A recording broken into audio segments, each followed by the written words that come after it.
Hello. I don't know your real name, but your code name is Dobok. Thank you for sending me this and trusting me with it. I'm gonna do my best to break it down for you. If I remember correctly, you're in red, and so I'll be watching a lot of. There was a lot of good feedback here on Reddit already for your fight. This guy did a pretty good job, and a lot of people were saying you got to, you have to work on your distancing. I think that is true.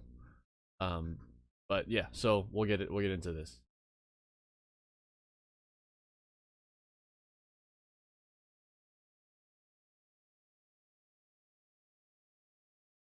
Nice try.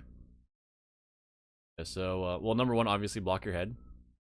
And side note for this is a little bit more of like a modern esque thing because usually before you could lift your hand like this, like if I have a helmet, and as the foot's coming around, that'll be enough to block the crescent kick. But what I found is starting to be more useful is instead of trying to block like this, kind of have to shift it to an MMA block, so it's like that. And then what that does, especially with the beefiness of your forearm and your bicep and tricep here, it all you're trying to do is prevent the magnets of his foot hitting your head. And so in this situation back here, like obviously blocking, but here you did try to block, right? So here, that one you didn't see, but on this one, you did kind of get your hand in the way, but it's still got around. And so I'm more of a proponent, and I'm trying to teach the fighters at our school have a little bit more of a MMA kind of block, so that way you really have a lot of meat in between when their foot sensor is in your headgear.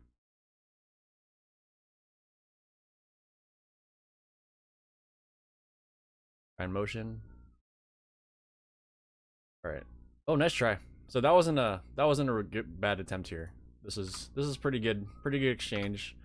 Um, and so something that you can do to deal with smaller fighters, because if you're usually a taller guy, I'm not sure how you are in your division, but if you're normally a taller guy, you have to start kind of training and expecting that smaller guys are just going to blitz in on you because that's what's being effective in international game.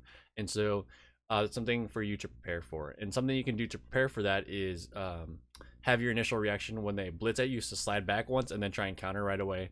Versus if you get stunned, if you're fast enough to counter in place, then right there, then awesome. You can try and tag them on their way in. But if you're not fast enough, no worries. A lot of smaller people tend to be fast.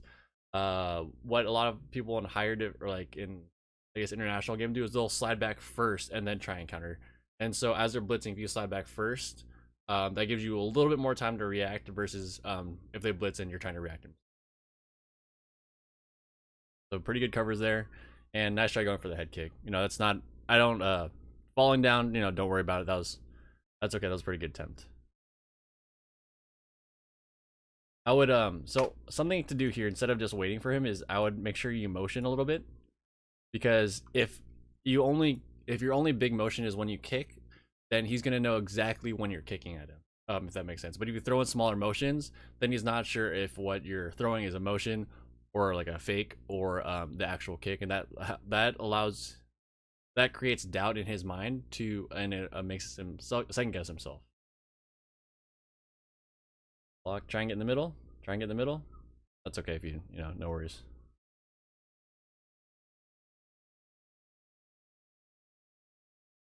Nice try.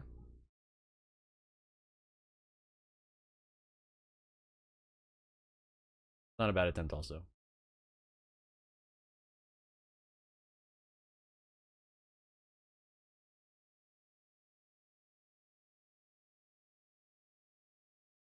So yeah, a lot of his play so far has just been blitzing at you. So the idea of sliding back first, or if you have a good jump back kick, that's a great way to plug someone who's rushing in at you. Especially he's semi straight when he does it, I believe.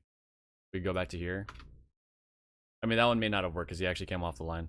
But in the other ones, he tends to just kind of run in at you. If you have a really good fading jumping back kick, that's something that can definitely work in that situation and really deters some smaller guys from coming in, because then they have to face, will I actually get him on this time, or am I gonna get hit with the jumping back kick?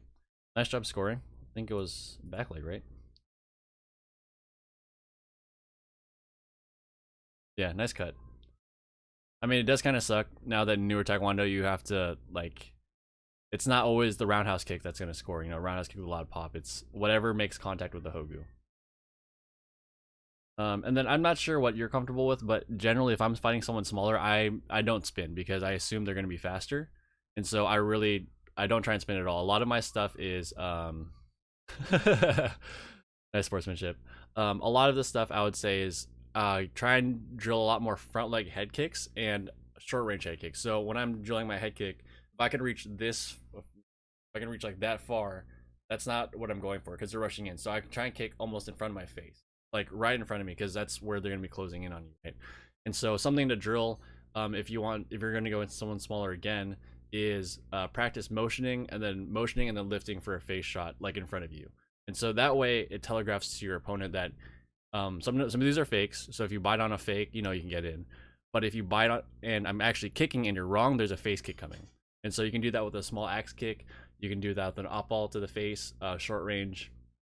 And that's stuff I generally tell my taller fighters to do, especially mixing with a choppy cut. That may not be your style, but these are just ideas for you to take home. You know, you can take whatever you want, and you can toss out the rest. But it's just kind of what I'm seeing. Okay. And so something he's kind of doing to you unconditionally that you can see here is you're starting to kick short because you don't know if he's gonna blitz. That's kind of almost what you want to do, but you're gonna use it instead of a reaction to him blitzing at you. You're gonna do it preemptively to make him double think, or like not double, second guess is the right word. Double think, double to second guess when he can come at you properly.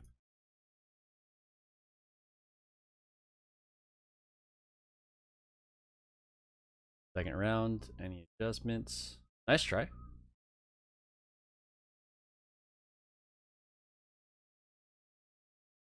Maybe you don't need the spins just quite yet. For the body shots, you know, you're doing a pretty good job covering so far. That was actually really close. Nice job, man. Boom. The reason I wouldn't suggest too many spinning shots, even though that one was close, is because he, more than him coming with his back leg, he blitzes you more often, and so I would drill more of something that counters what he does more often than the few times he does use his back leg. Nice try with the double there. They gave him that punch? Really? Oh, that was a little bit unfortunate. Fake, fake. So ideally, when you fake, that happens to him. So vice versa situation. Nice try with the double there. Good.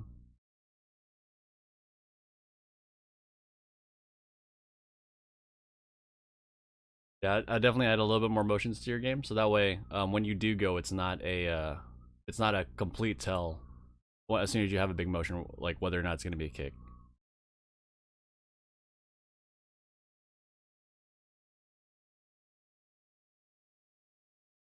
And then, so I'm not sure if you have this in your repertoire, but if you can go front leg to the face, this leg directly to the face here, that'd be a really good asset, especially in this situation where he's letting you almost come into his distance for free. So you do this, or actually before that, you do a small cut.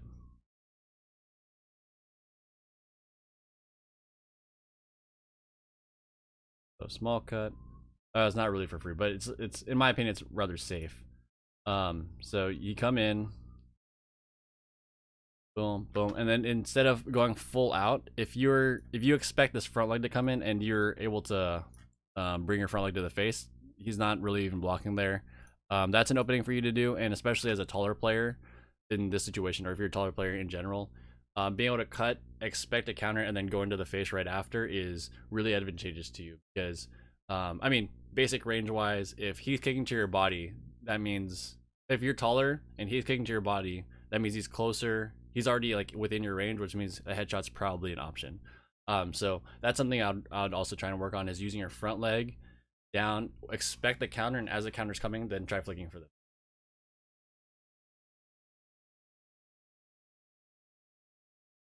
And he's actually a little bit predictable in that every time you lift your front leg, he lifts his front leg. So if you wanted to even do a back kick from this situation, so boom, boom, you do it again, he lifts. So instead of landing forward like that, if you had spun into a back kick, like that would have just timed perfectly. Right there, instead of just floating in, if you had back kicked right there, that's just something you could have something you could have adapted.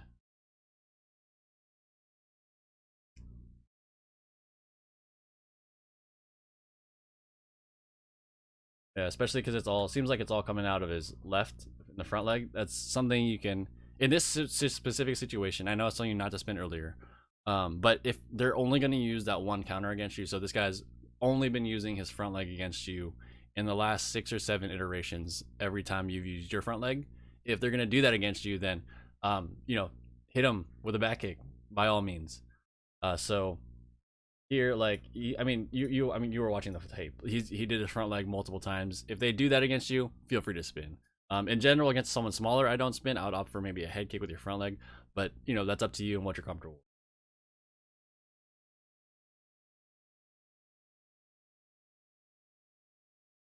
Okay, it happens, and time's out. Overall, I'm not sure how much fighting experience you've had prior. It sounded like from your previous Reddit that you this is your first match in a while, and a lot of people are saying watch your distance, and ideally in the future you watch your distance a little bit more. But overall I would say pretty good job, man. And it's just yeah, kind of take what you want out of this, take what you want out of the video I'm making right now, and it's your journey, so whatever you want to take in, go ahead. And I wish you the best of luck in your next tournament. Thanks for sending me the video. We end this.